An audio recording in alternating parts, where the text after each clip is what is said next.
बहुत बहुत स्वागत है आप सभी का मेरे इस YouTube चैनल में। पिछले कुछ क्लासों से हम लोग सभी सरकारी नौकरियों के लिए एक सामान्य सिलेबस क्या होना चाहिए इस पर हम लोग बातचीत कर रहे हैं और आप लोग लगातार देखते आ रहे हैं। ठीक है, तो अभी तक हम लोगों ने सामान्य अध्ययन यानी जीएस में क्या क्या पढ़ना था इसका सारा सिलेबस हमने डिस्कशन कर लिया है। अब हम बात करेंगे गणित और रीजनिंग की।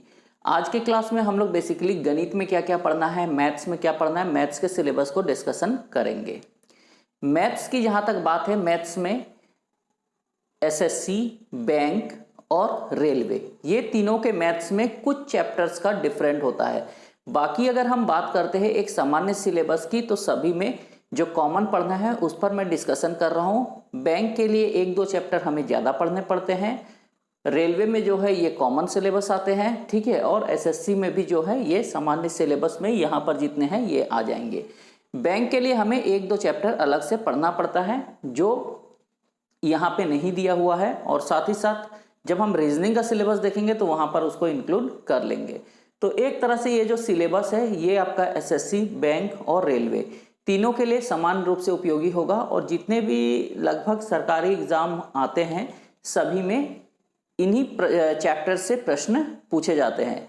तो कम से कम आप इतने चैप्टर्स को तैयार करके रखिए तो आपको प्रतियोगिता परीक्षाओं में बेहतर रिजल्ट होगा। ठीक है, तो चलिए बात करते हैं। मैथ्स को मैंने यहाँ पर दो कैटेगरी में डिवाइड किया है। ठीक है, एक बेसिक मैथमेटिक्स जिसको हम अर्थमेटिक यानी कि अंक गणित कहते हैं, और दूसरा जो है यह है एडवांस मैथ्स।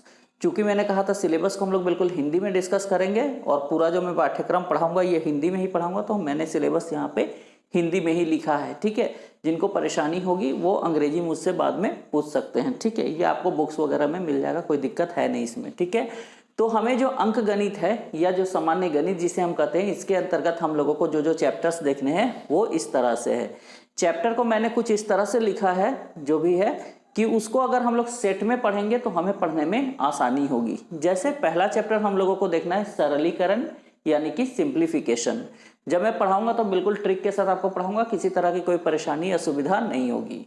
दूसरा जो चैप्टर है यह है हमारा प्रतिशत यानी कि परसेंटेज, फिर है लाभ हानि प्रॉफिट एंड लॉस, और फिर है बट्टा यानी कि डिस्काउंट। ठीक है, तो जब हम लोग पढ़ेंगे तो ये चार चैप्टर को आपको एक साथ पढ़ने हैं। ठीक है, क्योंकि इनका जो कॉन्सेप्ट है और इनका जो ट्रिक्स है वो लगभग एक दूसरे से मैच करता है। इसीलिए अगर हम इन चार चैप्टर्स को एक साथ में करेंगे तो हम कम मेहनत में ज्यादा प्रश्नों को हल कर पाएंगे।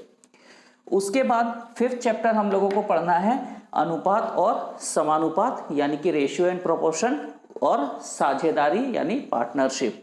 ठीक है, तो ये जब दो चैप्टर करेंगे तो इन दो चैप्टर्स को हम लोगों को साथ साथ में करना है, क्योंकि इनके भी कॉन्सेप्ट और ट्रिक जो है ये मैच करते हैं। ठीक है, सेवेंथ चैप्टर हमारा है कार्य और समय यानी कि टाइम एंड वर्क। ठीक है, नेक्स्ट है पाइप और टंकी। तो कार्य और समय और पाइप एवं टंकी इसके भी कॉन्सेप्ट्स जो हैं ये मैच करते हैं, इसीलिए इन दोनों चैप्टर को हमें साथ साथ में कवर करके चलना है। इतना जब हम कर लेंगे तो मैथ्स में हम कॉन्फिडेंट हो जाएंगे। इसके बाद आइए चलते हैं अगले चैप्टर पर।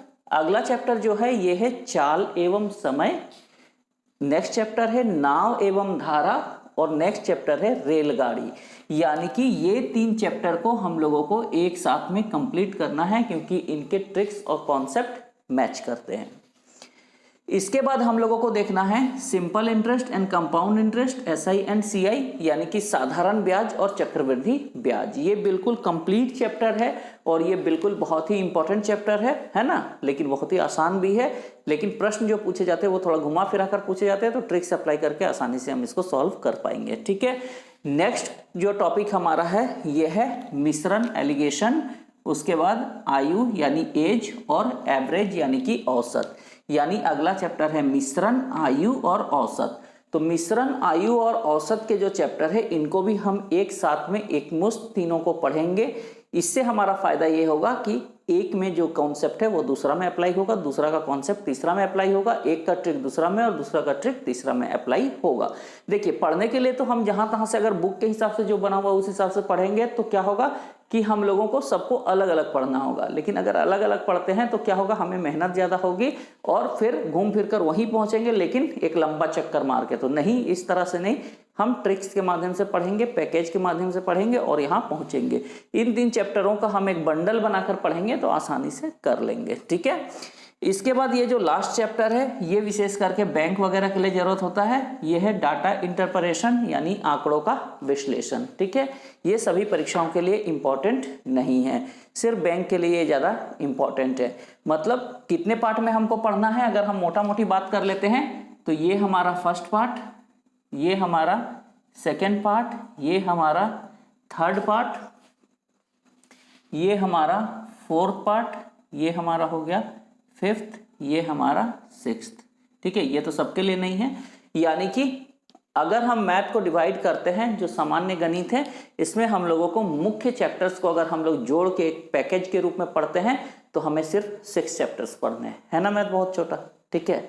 चलिए आते हैं अब एडवांस मैथ्स के चैप्टर में। एडवांस मैथ्स में टोटल चैप्टर जो देख रहे हैं ये है 8, ठीक है। 8 चैप्टर है। इसमें हम लोगों को देखना है संख्या पद्धति, संख्या पद्धति में दशमलव, भिन्न, है ना, ये सभी चीज हम लोगों को यहाँ पर देखने हैं, ठीक है।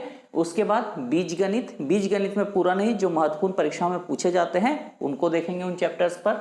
उसके बाद लघुत्तम समापवर्त तथा महत्तम समापवर्त, ठीक है, एलसीएम और एचसीएफ, ठीक है, इसको भी ट्रिक्स के माध्यम से देखना है।